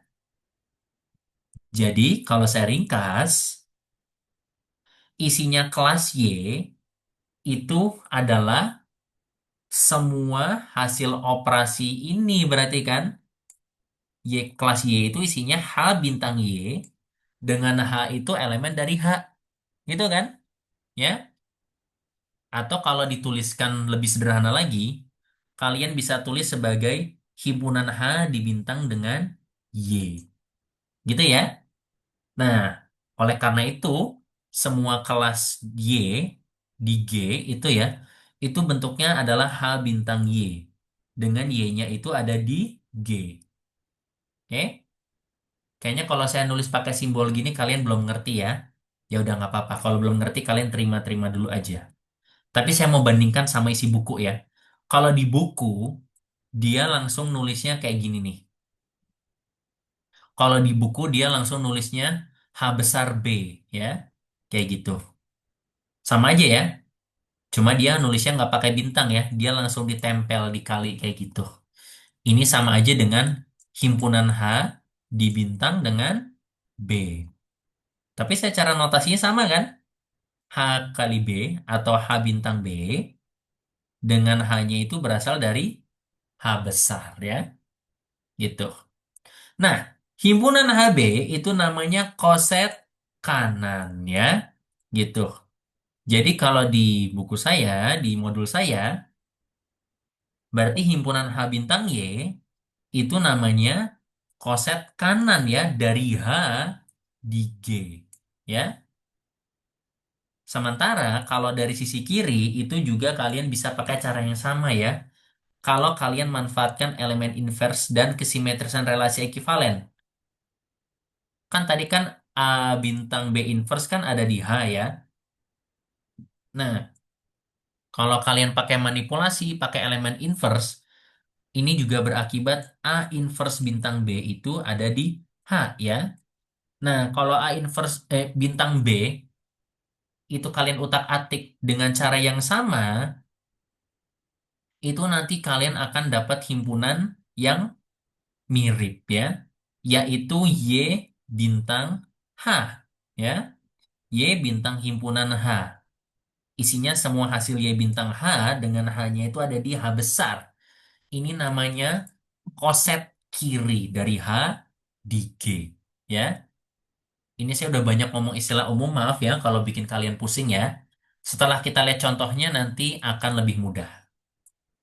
Adapun banyaknya koset kanan atau koset kiri, tapi jangan dicampur ya. Pilih satu aja. Mau semua koset kanan atau semua koset kiri ya. Gitu. Banyaknya koset kanan atau koset kiri berbeda dari sebuah subgrup itu disebut sebagai indeks dari H di G. Ditulisnya adalah G bagi H. Ya. Dalam kurung. Gini ya, dalam kurung lurus. Yang menyatakan kardinalitas dari himpunan itu atau banyaknya anggota ya. Ini namanya indeks ya, banyaknya koset atau banyaknya kelas berbeda gitu. Oke, kalau misalkan istilah yang saya jelaskan membingungkan, kelihatannya hari ini pertemuannya kita tutup dengan latihan soal saja ya. Oke. Wah, kebetulan banget nih. Ini masih ada 20 menit, mudah-mudahan cukup ya untuk bahas semua materi hari ini sesuai target. Tugas latihan 29. Sorry, sorry. Ini kenapa nongol mulu? Tar. Kalian lihat dulu soalnya ya. Diketahui bahwa himpunan bilangan bulat yang dilengkapi dengan penjumlahan Z plus itu memiliki subgrup 5Z ya. Plus. Dengan 5Z adalah himpunan bilangan bulat kelipatan 5. Jadi himpunan bilangan bulat kelipatan 5 itu dituliskan 5Z dan ini adalah subgrup dari Z plus ya. Seperti itu. Nah, sekarang tentukan isi koset kanan E plus 3. Coba ya. Oh itu, sorry kenapa E-nya dua kali? Sorry ya, itu F harusnya ya. Nanti saya akan perbaiki. Saya salah huruf, nggak tahu kenapa. Ya, oke. Mungkin saya crop satu persatu aja kali ya, biar kalian bisa fokus ke satu soal. Ya, karena saya pengen tampilin semuanya. Ntar, saya crop dulu. Mana crop nih? Ntar ya, kita fokus ke satu soal dulu aja. Tentukan isi koset kanan E+3. Eh, kenapa E namanya ya? Harusnya 5Z ya? Sorry. Ya dah, kalau gitu saya perbaiki dulu. Sambil kalian nunggu saya perbaiki, coba kalian jawab, kira-kira isinya 5Z+3 itu apa? Ntar ya, saya langsung perbaiki di sini. Ini huruf F, dan ini harusnya 5Z ya.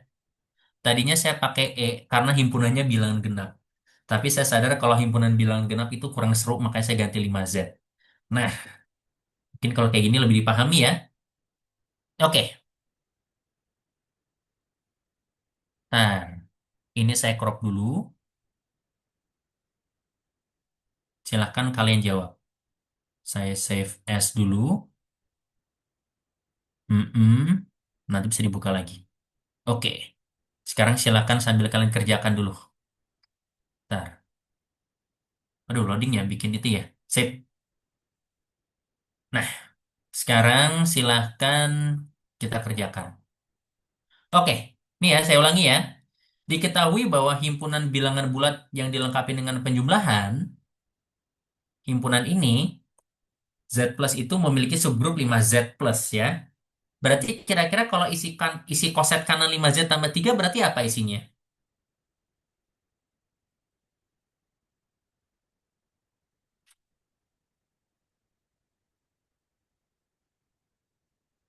Nah, kalian ingat-ingat dulu. 5Z isinya apa isinya 5Z?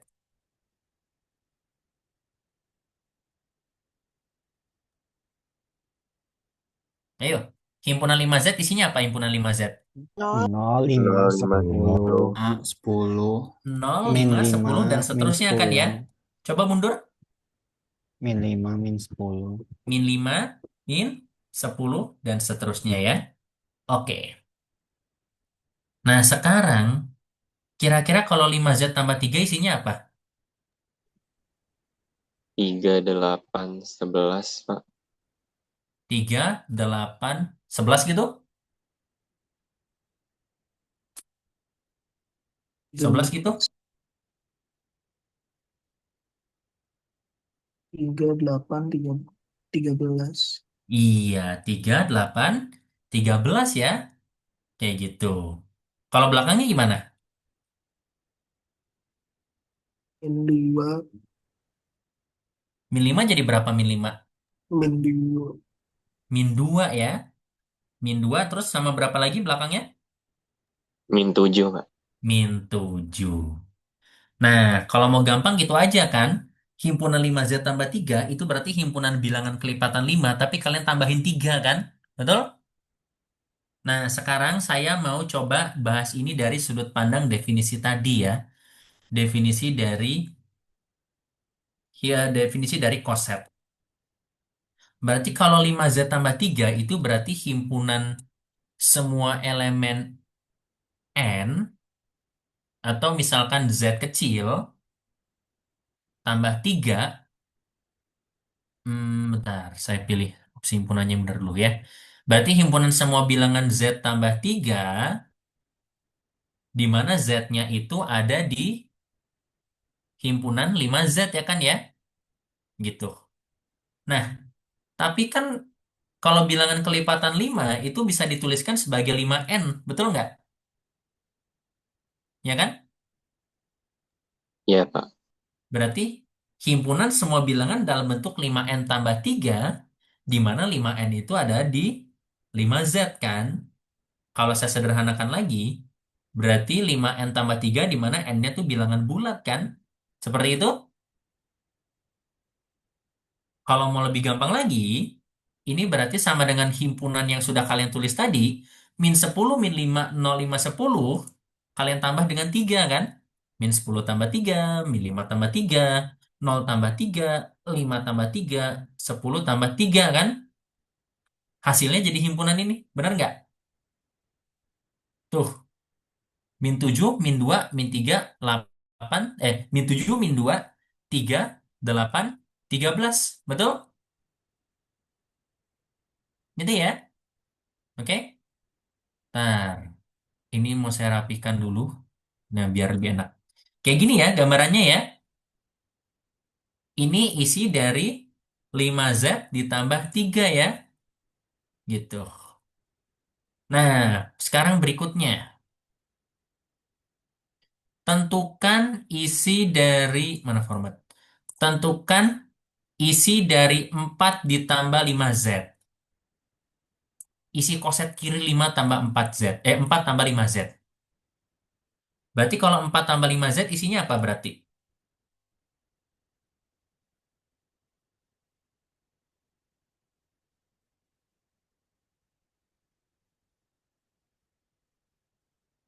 Ayo, 4 tambah 5Z isinya apa berarti?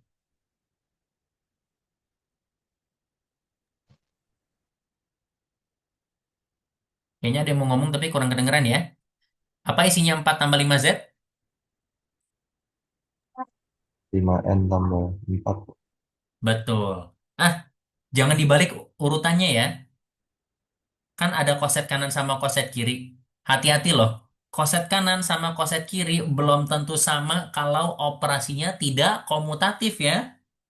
Nah, kalau di sini kebetulan komutatif, jadi boleh ya disamakan. Nanti kamu jangan bilang 5N tambah 4 ya, tapi 4 ditambah 5N ya. 4 ditambah 5N dengan N-nya adalah bilangan bulat ya. Gitu.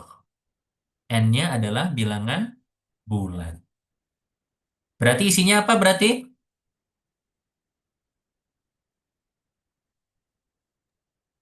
4, 9, 14. 4, 9, 14, dan seterusnya.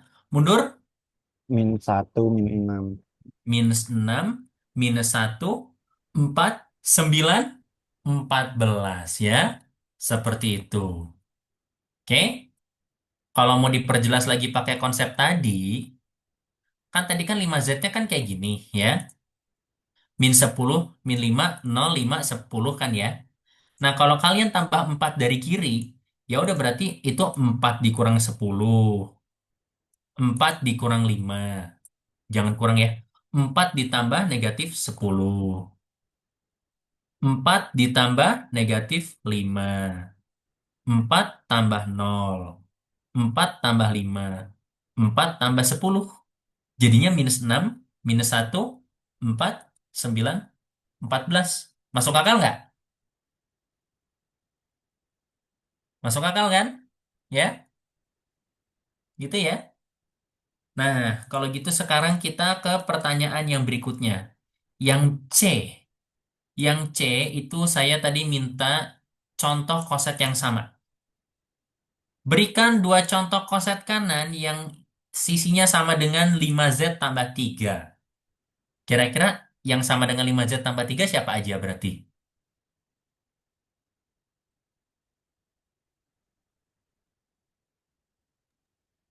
3, 3 dan 8. 8. Nah, 3 kan sekelas sama 8.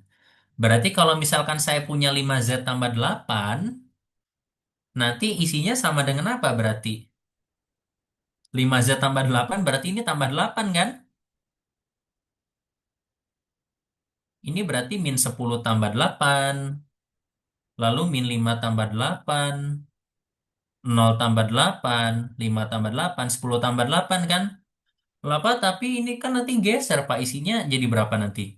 Min 2, 3, 8, 13, 18, dan seterusnya kan? Ya? Loh, ya tapi kan ini sama aja. Kan ini himpunannya nggak berhiga.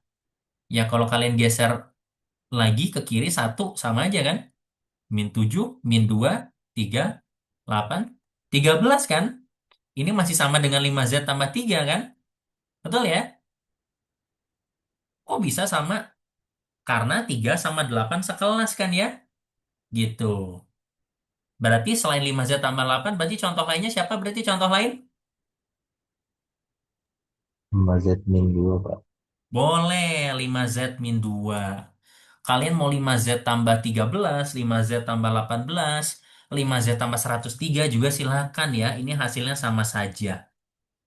Ini kelas ekivalen ya. Cuma kalau saya jadi kalian, saya nulisnya bukan 5Z dikurang 2 ya. 5Z ditambah negatif 2 ya. Gitu. Oke? Berikutnya lagi, yang D. Nah, saya akan atur cropnya. Berikan dua contoh koset kiri yang isinya sama dengan 4 tambah 5Z. Berapa aja berarti? Langsung aja jawabannya. Berapa sama berapa contohnya? 9 tambah 5Z. Betul, 9 ditambah 5 kali himpunan bilangan bulat sama berapa?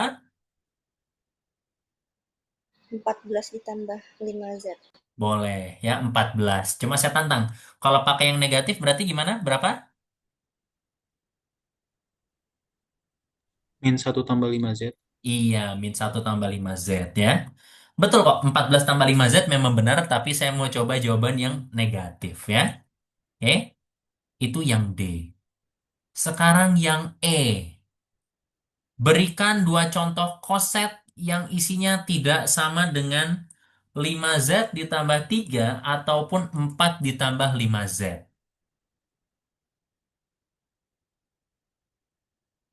Bisa nggak kalian kasih koset yang lain? Sekarang terserah mau kiri atau kanan sama aja. 5Z tambah 2 bisa nggak? Oke, 5Z tambah 2. Isinya 5Z tambah 2 apa aja isinya 5Z tambah 2? 7, Mhm, 12 sama mhm. 2, Mundur? 2 Mhm. min 3, Iya. Mundur sekali lagi. min 8. Min 8 ya. Ini koset yang tidak sama. Ada lagi yang belum disebut?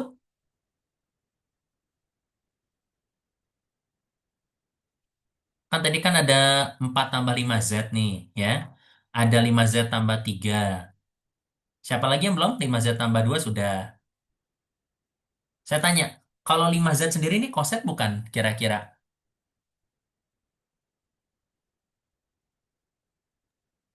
Koset, Pak. Koset kan? Offset tapi Kan dia 5Z kan 5Z ditambah tambah 0. 0, ya nggak? Sama dengan 5Z tambah 0 kan? Isinya apa ini isinya? Minus N, Semua Pak. kelipatan 5. Ya kelipatan 5 kan? Jangan lupa ya, 5Z itu sendiri juga masuk ya. Berarti 10, min 10, min 5, 0, lalu 5, lalu 10. Ada satu lagi mungkin koset yang belum disebutkan? 5Z tambah 1.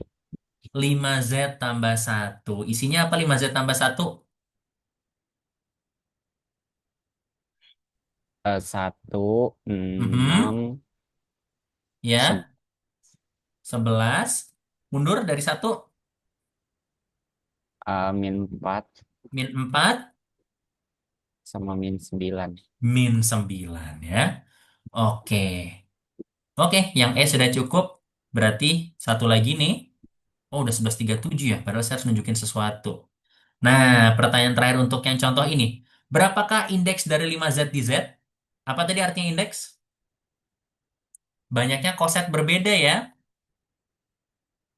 Indeks dari 5Z di Z. Aduh, di Z.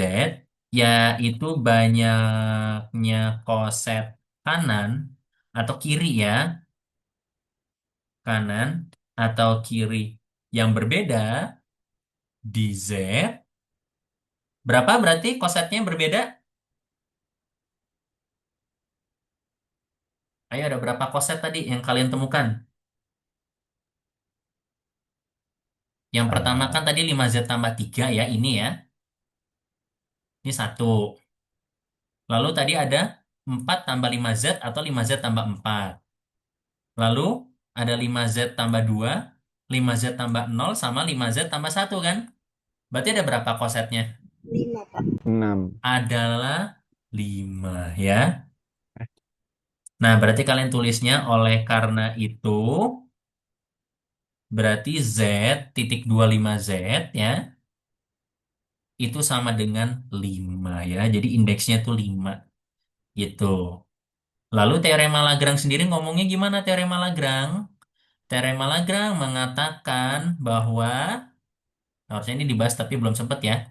Misalkan G bintang adalah sebuah grup berhingga dan H adalah sebuah subgrup. Maka orde dari H habis membagi orde dari G, ya, yaitu H membagi G. Contohnya misalkan ada grup orde 12. Jadi ada grup yang isinya 12 anggota. Berarti subgrupnya berorde berapa subgrupnya? Yang mungkin. Berarti subgrup-subgrup dari grup yang berorde 12 itu kira-kira banyaknya anggota yang mungkin berapa aja berarti? Kalau menurut teorema Lagrange. Kan harus membagi orde dari grup utamanya. Berarti subgrupnya mungkin ordenya berapa aja berarti? 1, Iya, satu, 2, 2, dua, 3, tiga, 4, 4, empat, 6, enam, ada lagi? 12. 11. 12. Ya kan subgrup, kalau grup itu sendiri kan merupakan subgrup ya. Ordernya juga 12 ya. Gitu. Jadi, menurut teorema Lagrange, sebagai contoh, kalau kalian punya grup ordernya 12, berarti banyaknya anggota yang mungkin dari subgrupnya itu isinya pasti cuma satu, dua, tiga, empat, enam, atau 12 ya. Seperti itu. Oke? Sampai sini ada yang mau ditanyakan dulu? Sebenarnya ada satu contoh untuk mendemonstrasikan teorema Lagrange, tapi di lain waktu saja. Bahkan saya meminta kalian untuk membuktikan teorema Lagrange ya. Tapi karena waktu terbatas, kelihatannya saya harus serahkan ke kalian sendiri. Pokoknya selalu gitu ya. Kita bahas sebanyak mungkin konten dari modul saya. Tapi kalau nggak sempat, berarti ya jadi tanggung jawab yang waktu kalian belajar mandiri. Tapi kalau mau ditanyakan di luar kelas, silahkan ya. Karena di sini saya di posisinya dosen pendamping dari Pak Ibnu, ya karena saya dosen baru. Salah satu hak saya adalah membantu kalian memahami materi dan berhak juga di luar kelas ya. Itu namanya kayak responsi ya, seperti itu. Jadi saya boleh memfasilitasi itu kalau kalian pada sepakat di waktu tertentu dan kalau saya memang lagi kosong dan bisa bantuin kalian ya. Misalnya mungkin mendekati ujian atau kapan.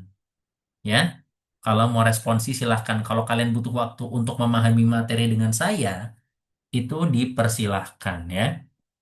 Oke, kalau tidak ada yang mau bertanya, saya mau tanya. Saya di sini merasakan bahwa kalian sudah mulai kesulitan ya. Karena saya ingat banget ya, kalian kemarin kan pas belajar kan lancar fasih ya. Sekelas kompak pada jawab. Tapi giliran saya menyampaikan materi berikut ini, dan kebetulan materinya memang sudah semakin rumit, sudah mulai kelihatan pada kesulitan dan pada bingung ya. Nah, itu memang wajar ya, karena materi-materi seperti ini memang nggak bisa dipelajari sekali jalan. Jadi kalian memang harus baca berulang-ulang, dipelajari ulang, sampai kalian benar-benar terbiasa dengan cara penulisan seperti ini. Nah, tapi sekarang sebelum saya tutup, barangkali ada yang mau bercerita ke saya, kira-kira apa kendala kalian dalam belajar aljabar abstrak? Biar jadi masukan buat saya juga. Di mana sih kalian kesulitan? Di mana sih kalian nggak ngertinya? Ayo nih, harus jujur nih, udah saya kasih kesempatan. Kalau kalian nggak ada yang mau cerita, saya anggap kalian harus bisa semua ya, jadi nggak ada alasan kalau kesulitan di ujian. Apa kira-kira kendala kalian belajar aljabar abstrak?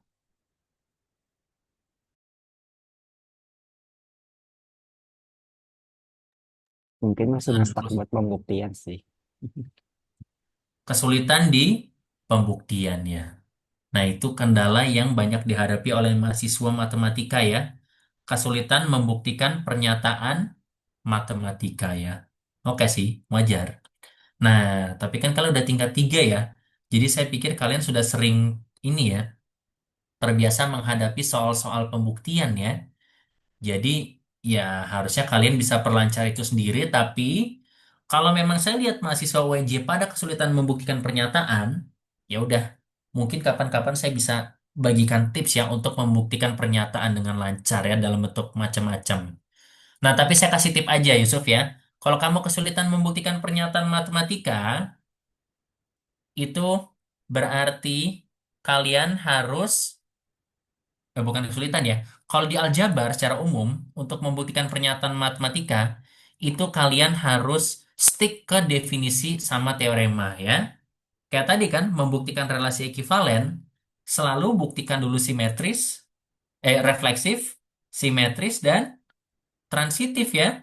Seperti itu. Oke? Dan selalu stick dengan definisi. Kalau dosen saya dulu bilang itu buktinya selalu alami. Itu kalau membuktikan teorema aljabar. Ada lagi yang mau cerita kendala dan kesulitannya dalam belajar aljabar abstrak? Silahkan jujur aja, mumpung saya kasih kesempatan loh. Kalau nggak saya kasih kesempatan lagi berarti kalian harus bisa, nggak ada alasan lain. Cerita dulu nih, biar saya atur lagi cara kita belajar. Ada yang punya kendala dengan belajar aljabar abstrak? Eh, Mungkin saat ini belum jadi kendala sih Pak, tapi kan kalau pembuktian tuh pasti berdasarkan definisi sama syarat-syaratnya itu kan. Nah, Mm-mm. berhubung materi aljabar abstrak nih kayaknya banyak banget ya. Saya lebih ke takutnya nanti pas ujiannya itu kecampur-campur gitu syaratnya Pak. Takut ada yang lupa dan sebagainya. Lebih kayak itu sih Pak. Oh, oke, noted. Agak overload kali ya. Saya tiba-tiba memperkenalkan banyak definisi sekaligus dan kalian kelihatannya butuh waktu untuk mencerna gitu ya. Oke, masuk akal. Berarti kalau kayak gitu sih itu memang faktor ini kali ya, waktu ya. Berarti kalian perlu waktu untuk mengulang dan mempelajari kembali mungkin ya. Dan benar, kalian belajar matematika, apalagi aljabar abstrak, itu ibaratnya kayak bikin bangunan, ya. Jadi, kalau kalian mau bikin bangunan ke atas, berarti bawahnya fondasinya harus bagus dulu kan? Nah, sama dengan belajar aljabar abstrak. Kalau kalian nggak ngerti dengan pelajaran saya, berarti mungkin pelajaran-pelajaran sebelumnya harus dimantapkan dulu. Kalian kan kemarin belajar teori grup sama subgrup kan lancar. Nah, berarti kalau di sini kalian kesulitan, berarti mungkin teori grup sama subgrupnya harus dimantapkan ulang ya. Gitu. Ada lagi yang mau cerita kendalanya atau dukanya dalam belajar aljabar abstrak? Yang mau curhat silahkan, masih saya kasih kesempatan.